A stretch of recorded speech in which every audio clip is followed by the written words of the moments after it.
أعوذ بالله من الشيطان الرجيم.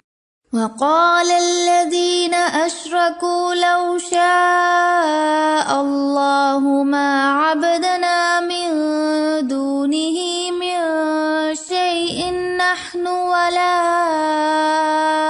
آباؤنا ولا حرمنا من دونه من شيء كذلك فعل الذين من قبلهم فهل على الرسل إلا البلاغ المبين.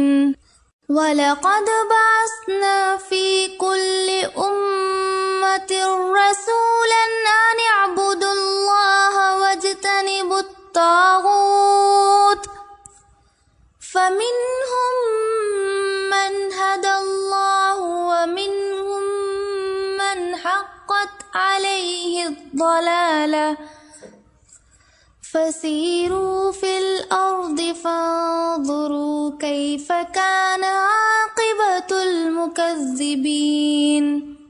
إن تحرص على هداهم فإن الله لا يهدي من